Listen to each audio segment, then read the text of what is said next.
नमस्कारम सद्गुरु। पहली बार मैं 1 सप्ताह के लिए आश्रम आया हूँ। कभी मैं यहाँ सहज, तो कभी मुझे असहज महसूस होता है। कभी लगता है घर चला जाऊँ, कभी लगता है यहीं रहूँ। मैं बहुत कन्फ्यूज़ हो गया हूँ। कृपया मेरा मार्गदर्शन कीजिए कि मैं क्या करूँ? सभी के साथ यही तो होता है।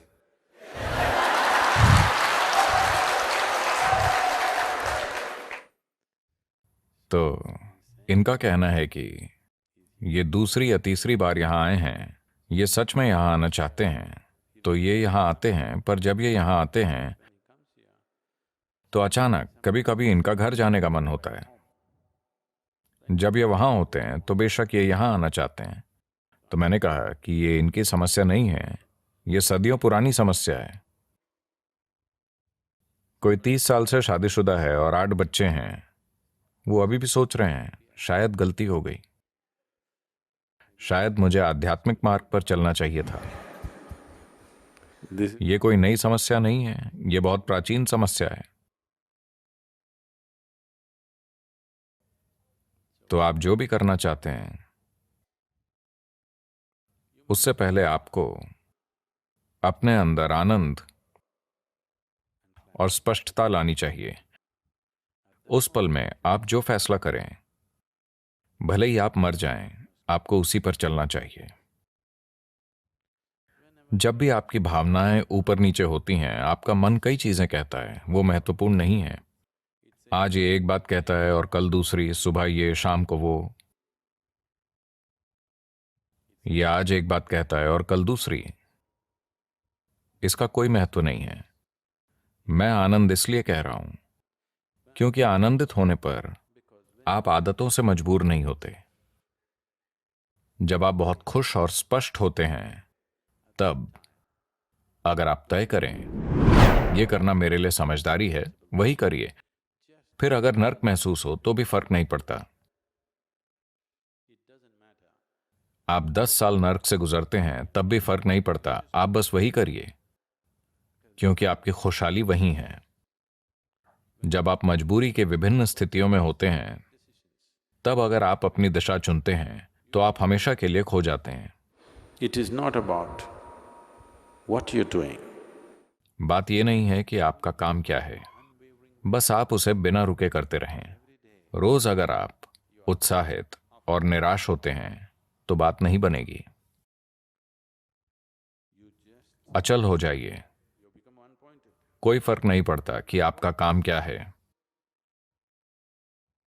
अगर आप कसाई बनना चाहते हैं तो अडिग कसाई बनिए, बात बन जाएगी।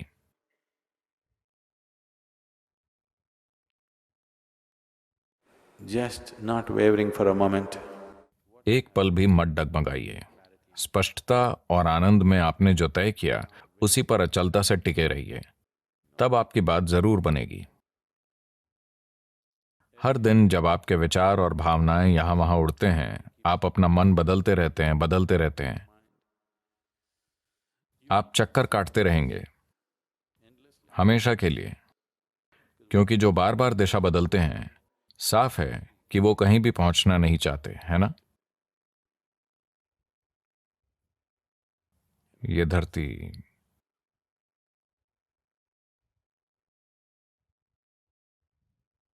ये धरती गोल है, तो किसी भी दिशा में जाओ, कोई फर्क नहीं पड़ता। जब आप दिशा बदले बिना आगे बढ़ते हैं, तब यात्रा कर पाएंगे, है ना? आपकी यात्रा पूरी होगी। अगर आप दिशा बदलते हैं तो आप हमेशा के लिए भटक जाएंगे, हमेशा खोए रहेंगे।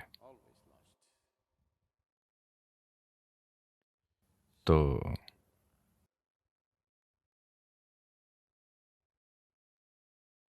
आप वहां रहना चाहते हैं, वहां रहिए, कोई समस्या नहीं है। आप यहां आना चाहते हैं, यहां आइए। हर दिन अपना मन मत बदलिए। सुबह ये और शाम को वो सोचकर आप खुद को और आसपास के लोगों को परेशान करेंगे। जो व्यक्ति लगातार मन बदलता रहता है, वो अपने और आसपास के लोगों के लिए परेशानी है ना?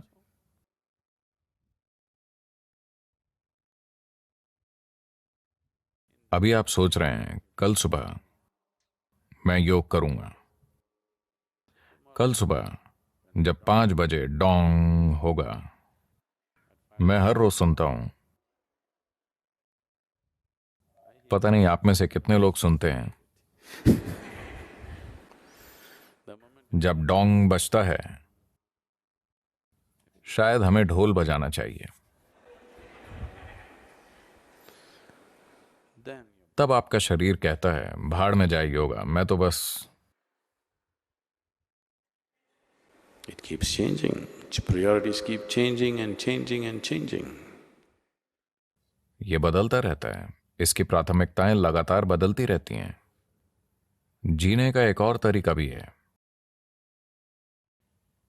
जहां जीवन की सबसे बड़ी खुशियां, जीवन के सबसे बड़े सुख, सबसे सुखद चीजें चींटी के समान लगेंगी।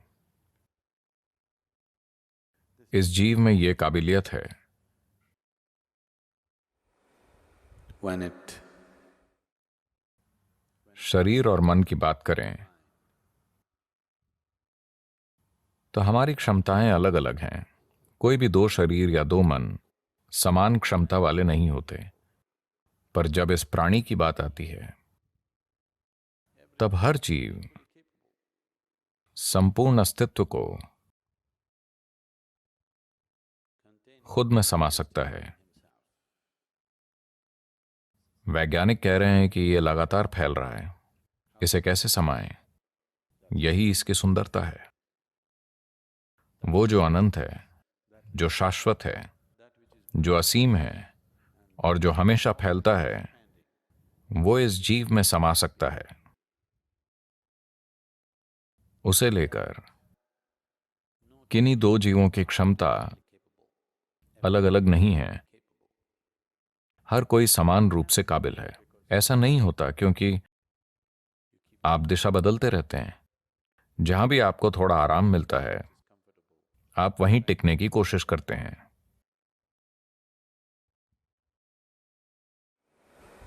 This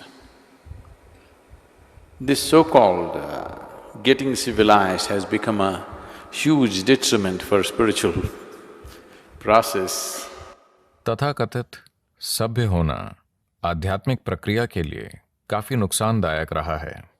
ये जरूरी नहीं है, पर मैं ये कहना चाहूंगा, क्योंकि अगर आप खाना बदोश होते, आप जानते हैं खाना बदोश क्या होता है?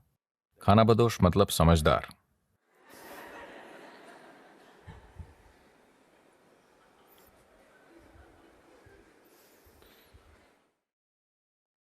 तो कौन खाना बदोश नहीं है?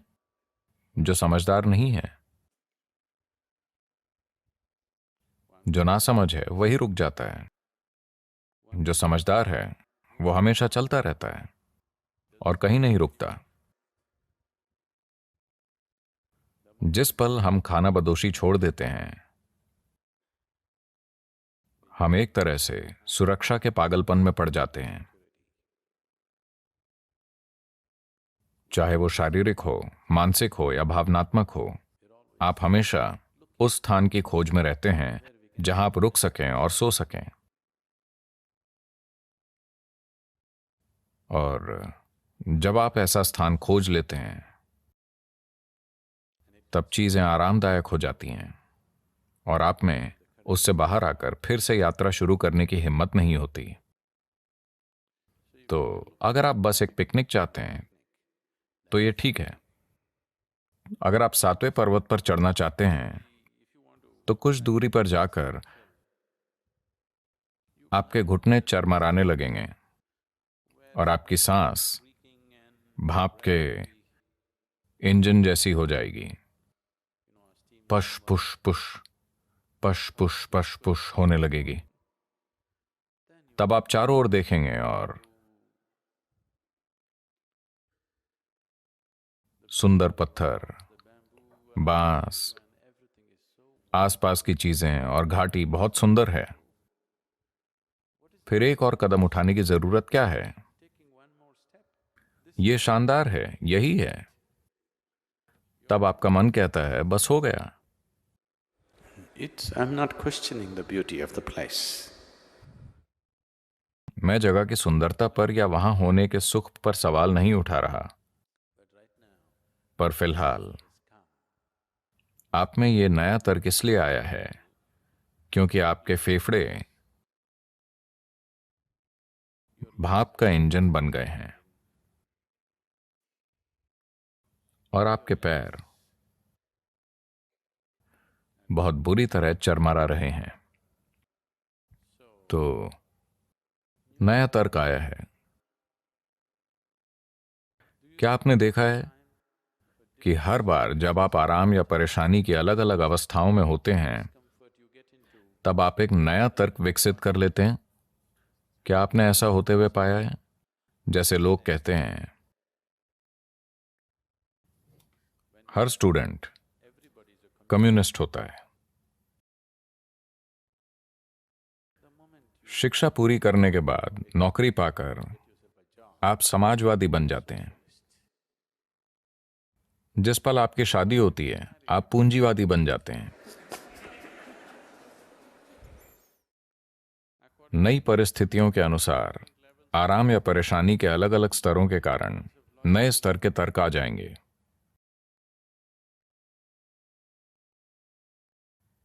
अब दुनिया ऐसी हो चुकी है कि माओवादी पूंजीवादी बन गए हैं। हाँ, That is it. ऐसा हो गया है। तो ये होता रहता है। इसीलिए स्पष्टता और आनंद के उस पल में आप अपने कल्याण को देख पाते हैं। आपको उस पर टिके रहना चाहिए। कल ये आपको भयानक लग सकता है पर उससे कोई फर्क नहीं पड़ता। बस आप टिके रहिए, चाहे आपको वो नर्क जैसा लगे। यही खुशहाली है। अगर आप मन बदलते रहेंगे तो कुछ नहीं हो पाएगा।